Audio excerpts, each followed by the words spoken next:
Assalamualaikum warahmatullahi wabarakatuh. Oke teman-teman, di video kali ini kami akan mempresentasikan sebuah tugas yang dimana ini akan membahas sebuah topik yang dimana topiknya yang bernama negara maju dan berkembang. Nah, dari topik ini kita akan memiliki banyak sekali pembahasan. Seperti contohnya ada pengertian, karakteristik, indikator, tahapan perkembangan, sebaran, pola pertumbuhan ekonomi, bentuk-bentuk kerjasama, dampak kerjasama ekonomi, dan lain sebagainya. Mungkin ada beberapa lagi di bawah, hanya saja akan saya persingkat ya, karena ini baru pembukaan. Nah, sebelum kita masuk ke dalam topik kita kali ini, izinkan saya nih untuk memperkenalkan terlebih dahulu teman-teman saya yang akan membantu saya untuk mempresentasikan dari presentasi yang telah kami buat ini. Halo. Oke, yang pertama adalah Agista Indah Pratama nomor absen 1, yang kedua adalah Deswita Putri Rahmawati nomor absen 5, yang ketiga adalah Dimas Rizky Rehansyah nomor absen 6, nomor saya sendiri, yang keempat adalah Diah Ayu Puspitasari nomor absen 7, yang kelima Fadia Anastasia Hamdani nomor absen 8, yang keenam ada Muhammad Sultan Zaki nomor absen 22, dan yang ke-7 ada Veronica Anindya Von nomor absen 34. Nah, tanpa berlama lama nih, kita langsung aja menuju ke pembahasannya. Let's go.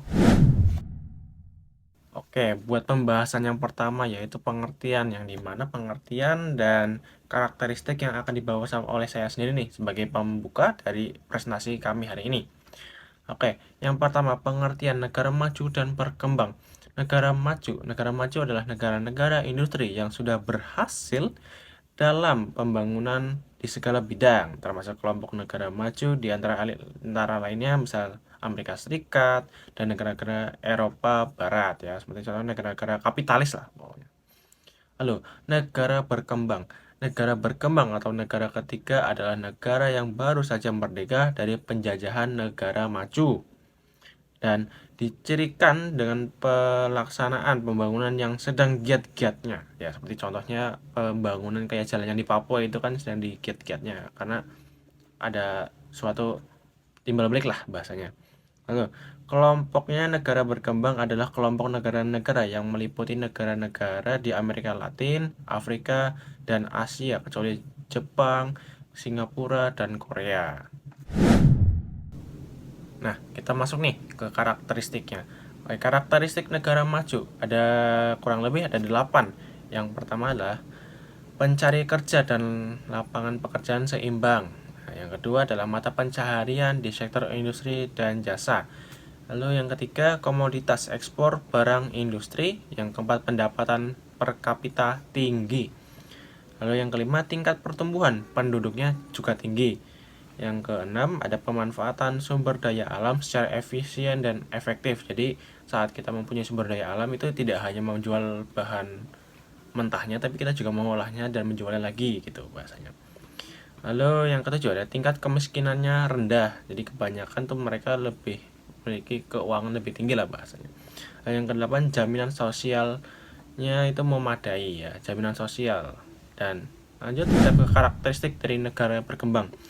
Sama juga kami membuatnya menjadi 8, yaitu yang pertama pendapatan per kapitanya rendah, tingkat pertumbuhan industrinya lamban, komoditas ekspor berupa bahan baku industri, terus produktivitas dan kualitas hidup masyarakatnya agak kurang. Terus sebagian besar, yang kelima ya, sebagian besar tenaga kerja di sektor pertanian. Yang keenam, kurangnya kesempatan kerja, ya masih banyak pengangguran lah ya bahasanya. Yang ketujuh, tingkat kemiskinan cukup tinggi yang dikarenakan juga karena pengangguran itu. Nah, yang kedelapan adalah pemanfaatan sumber daya alamnya belum optimal ya, karena masih perlu mengandalkan seperti mesin-mesin dari luar. Kita belum bisa untuk mengolahnya terlebih dahulu, hanya bisa menjualnya dengan cara mentah bahasanya.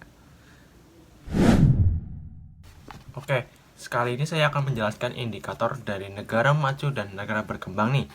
Nah, yang pertama adalah pendapatan per kapitanya. Lalu yang kedua adalah angka harapan atau life expectancy. Dan yang ketiga adalah mata pencaharian dan penggunaan lahan. Yang keempat adalah jumlah tenaga kerja. Yang kelima, penggunaan sumber tenaga mesin dan listrik. Dan yang keenam adalah indeks statistik negara atau indeks teknologi dan indeks demografi. Langsung saja kita masuk ke materi yang selanjutnya, yaitu tahapan-tahapan perkembangan negara menurut Rostow. Di sini ada 5 tahapan perkembangan negara menurut Rostow. Untuk yang pertama adalah masyarakat tradisional atau the traditional society. Di sini struktur masyarakatnya itu masih dibangun dalam fungsi-fungsi produksi yang masih terbatas. Dan pendapatan per kapitanya itu terbilang masih sangat rendah karena kurangnya penerapan pengetahuan dan teknologi yang modern. Biasanya itu dicirikan dengan struktur masyarakatnya masih bersifat hierarkis, yang kemudian produktivitas dalam perekonomian masih rendah, sistem kerja bersifat turun-temurun, dan juga produktivitas masih berorientasi untuk pemenuhan kebutuhan sendiri, dan yang terakhir adalah mata pencaharian di sektor pertanian. Nah, tahapan yang kedua adalah tahapan prakondisi lepas landas atau the precondition for take off. Di sini itu terjadi masa transisi di mana masyarakatnya itu sudah mempersiapkan diri untuk mencapai tahap lepas landas.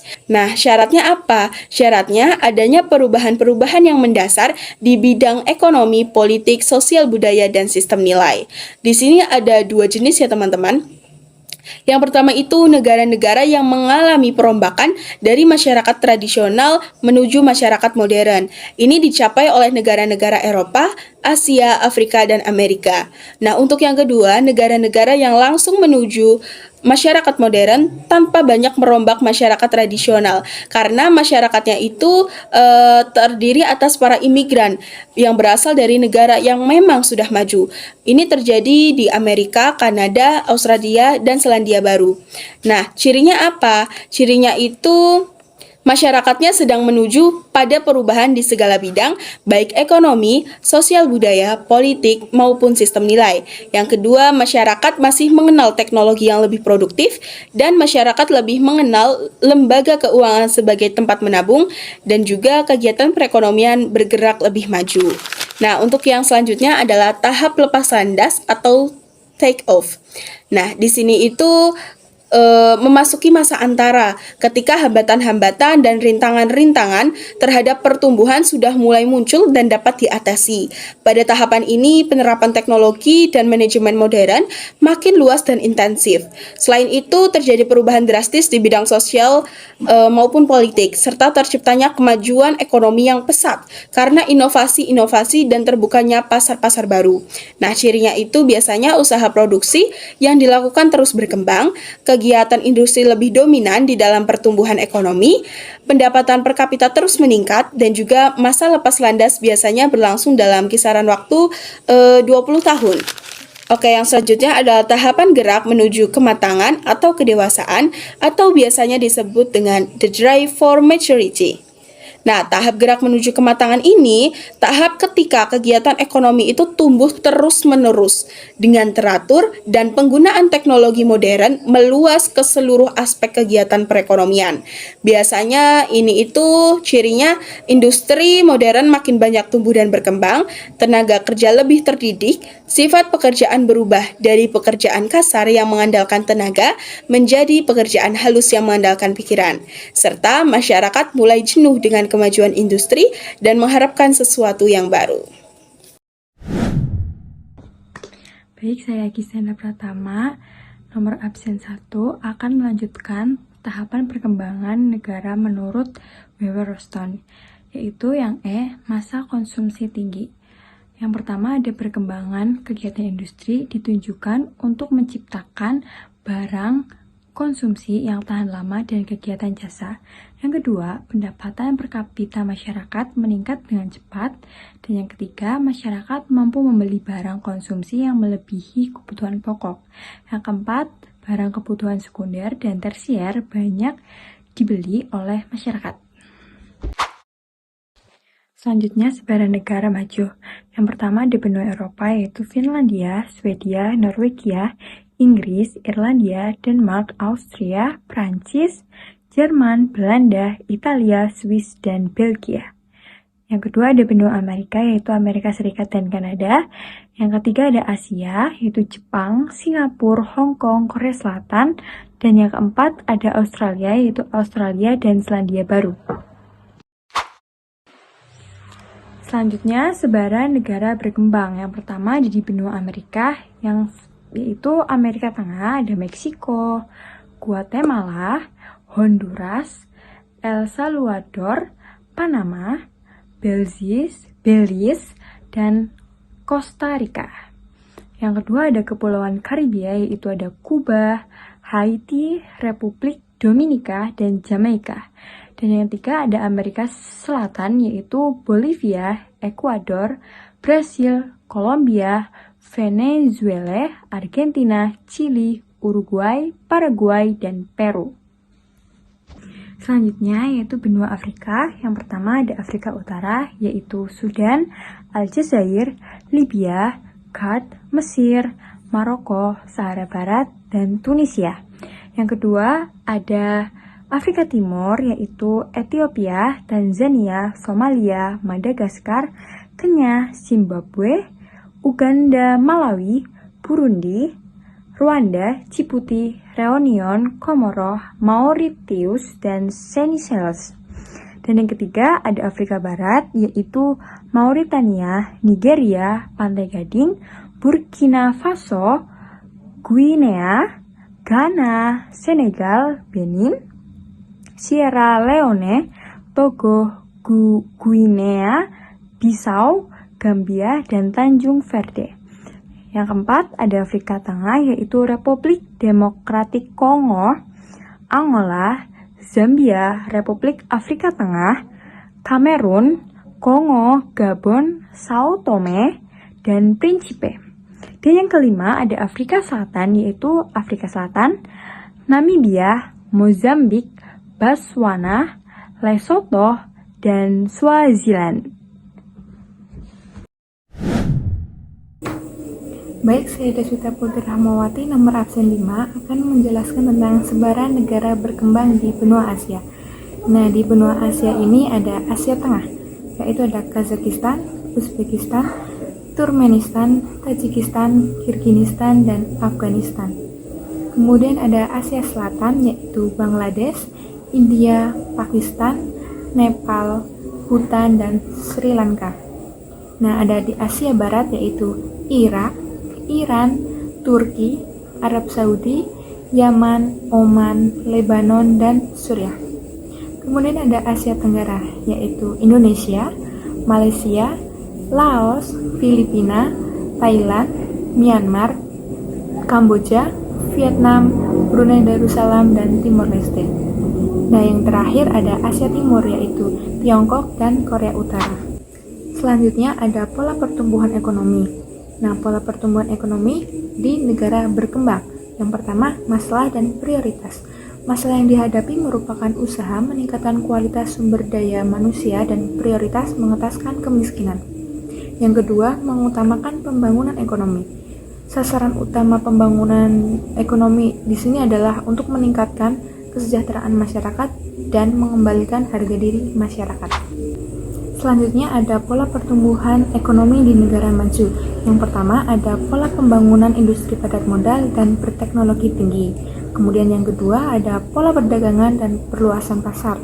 Nah, pola perdagangan dan perluasan pasar sendiri ada faktor pendorongnya, yaitu memiliki tingkat modal yang besar, tingkat investasi tinggi, serta tingkat produktivitas yang tinggi pula. Kemudian ada bentuk-bentuk kerjasama. Yang pertama, pengertian kerjasama ekonomi internasional. Apa sih kerjasama ekonomi internasional itu? Kerjasama ekonomi internasional adalah hubungan negara dengan negara lain dalam bidang ekonomi, termasuk ekspor, impor, pertukaran faktor produksi, dan hutang piutang. Ini diperlukan karena negara tidak bisa hidup mandiri dengan faktor seperti globalisasi, perbedaan sosial ekonomi, kemajuan iptek, dan keterbatasan produksi. Tujuan kerjasama ekonomi termasuk memperoleh dalam menyebarluaskan hasil produksi, spesialisasi produksi, dan mempererat persahabatan antar bangsa. Saya Diah Ayu Puspitasari nomor absen 7 akan menjelaskan tentang bentuk-bentuk kerjasama. Yang kedua, tujuan kerjasama ekonomi internasional. Tujuan kerjasama ekonomi internasional yaitu untuk menuntaskan kemiskinan, kelaparan, dan keterbelakangan pendidikan global, serta mewujudkan keperdagangan, pembangunan, persahabatan, perdamaian, dan ketertiban dunia melalui kerjasama ekonomi internasional. Yang ketiga, penyebab terjadinya kerjasama ekonomi internasional. Yang A, kerjasama internasional akibat adanya perbedaan, seperti perbedaan sumber daya alam, perbedaan iklim dan kesuburan tanah, perbedaan ilmu pengetahuan dan teknologi atau IPTEK, dan perbedaan ideologi. Yang B, kerjasama internasional akibat adanya kesamaan, seperti kesamaan sumber daya alam, kesamaan keadaan wilayah, kesamaan ideologi, dan kesamaan agama. Yang keempat, bentuk-bentuk kerjasama ekonomi internasional. Yang A, berdasarkan jumlah negara yang terlibat. Yang pertama, kerjasama bilateral, yaitu kerjasama ekonomi internasional yang melibatkan antara dua negara, contohnya Indonesia dan Mesir. Yang kedua, kerjasama multilateral, yaitu kerjasama ekonomi internasional yang melibatkan lebih dari dua negara, contohnya ASEAN, MEE, ILO, dan OPEC. Yang B, berdasarkan letak geografisnya. Yang pertama, kerjasama regional, yaitu kerjasama ekonomi antara negara dalam satu kawasan, contohnya ASEAN dan MEE. Yang kedua, kerjasama interregional, yaitu kerjasama ekonomi antara kawasan satu dengan yang lainnya, contohnya antara ASEAN dan MEE. Yang ketiga, kerjasama internasional, yaitu kerjasama ekonomi yang melibatkan beberapa negara di dunia. Yang kelima, bentuk kerjasama ekonomi yang diikuti oleh Indonesia. Yang pertama, bentuk kerjasama bilateral. Contohnya, hubungan bilateral Indonesia dengan Turki. Turki dianggap sebagai pintu gerbang dan pasar utama untuk memasarkan produk Indonesia berupa migas dan non-migas. Sejak tahun 1985, Indonesia dan Turki telah melakukan pertemuan Joint Commission yang menghasilkan Comprehensive Trade Economic Partnership atau CETP pada tahun 2014 dengan 3 pilar, yaitu Free Trade Arrangement, Capacity Building, dan Trade and Investment Facilitation. Yang kedua, hubungan bilateral Indonesia dan Jepang dalam perekonomian meliputi industri manufaktur, pertanian, perikanan, dan kehutanan. Investasi Jepang di Indonesia mencapai 16,9% dari total investasi asing pada 2019. Mereka juga fokus pada pengembangan industri kreatif seperti seni pertunjukan, musik, film, desain, dan kriya untuk meningkatkan kedekatan dan apresiasi antara kedua negara. Yang selanjutnya, bentuk kerjasama regional. Yang pertama, pembentukan kawasan perdagangan bebas dengan meniadakan tarif bea masuk dari sesama negara anggota. Yang kedua, penetapan peraturan dan perjanjian penanaman modal. Yang ketiga, mengembangkan kebijakan industri regional untuk menasionalisasi dan mengkonsentrasikan perusahaan lokal. Terima kasih. Assalamualaikum warahmatullahi wabarakatuh. Perkenalkan, nama saya Muhammad Sultan Zaki, nomor absen 22. Bentuk-bentuk kerjasama. A. Bentuk kerjasama regional. 1. ASEAN. 2. AFTA, ASEAN Free Trade Area. 3. NAFTA, North American Free Trade Area. 4. Colombo Plan. 5. APEC, Asia Pacific Economic Cooperation. B. Bentuk kerjasama internasional. 1. IMF, International Monetary Fund. 2. WTO, World Trade Organization. 3. IBRD, International Bank Reconstruction and Development. 4. UNDP, United Nations Development Program. Dampak kerjasama ekonomi internasional terhadap perekonomian Indonesia. A. Dampak positif. 1. Mengurangi hambatan perdagangan internasional. 2. Mengatasi persaingan antar negara yang tidak sehat. 3. Meningkatnya daya saing. 4. Meningkatnya pendapatan devisa. 5. Terjadinya alih teknologi. 6. Mempercepat pertumbuhan ekonomi. Dampak B. Dampak negatif. 1. Ketergantungan. 2. Salah penggunaan teknologi. 3. Produk dalam negeri kalah saing dengan produk luar negeri. 4. Kurangnya kebebasan mengatur sendiri kegiatan perekonomian. 5. Pasar dalam negeri dikuasai produk asing. 6. Timbulnya eksploitasi SDA yang berlebihan. Pasar bebas. Pengertian pasar bebas. Pasar bebas adalah pasar tanpa aturan atau paksaan pihak lain atau pemerintah. Harga ditentukan oleh permintaan dan penawaran. Pasar bebas juga mencakup perdagangan bebas antar negara. Ciri-cirinya: 1. Kepemilikan perorangan terhadap segala bentuk alat dan sumber produksi. 2. Ada pembagian kelas dalam perekonomian masyarakat. 3. Terjadinya persaingan untuk memperoleh keuntungan sebanyak-banyaknya. 4. Campur tangan pemerintah sangat terbatas. Assalamualaikum warahmatullahi wabarakatuh. Salam sejahtera untuk kita semua. Perkenalkan, saya Veronica Anindya Fun, nomor absen 34. Oke, langsung saja. Yang pertama kita ke kelebihan pasar bebas. Kelebihan pasar bebas antara lain: yang pertama, hak perorangan diakui. Yang kedua, kreativitas dan inovasi bisa lebih dikembangkan. Dan yang ketiga, adanya motivasi tinggi untuk bersaing menghasilkan produk yang berkualitas. Dan yang keempat, segala tindakan akan diarahkan pada prinsip ekonomi. Selain kelebihan, pasar bebas juga memiliki beberapa kelemahan. Kelemahan pasar bebas antara lain: eksploitasi masyarakat ekonomi lemah oleh para penguasa atau oleh masyarakat dengan ekonomi yang tinggi. Yang kedua, terjadinya monopoli yang berujung pada kerugian. Dan yang ketiga, akan muncul kesenjangan ekonomi. Dan yang keempat, banyak terjadi masalah dalam pasar. Adanya pasar bebas di Indonesia menimbulkan dampak positif dan juga dampak negatif. Dampak positif adanya pasar bebas antara lain: yang pertama, memperluas lapangan pekerjaan. Lalu yang kedua, meningkatkan kegiatan produksi dalam negeri. Yang ketiga, menambah devisa negara melalui bea ekspor dan impor.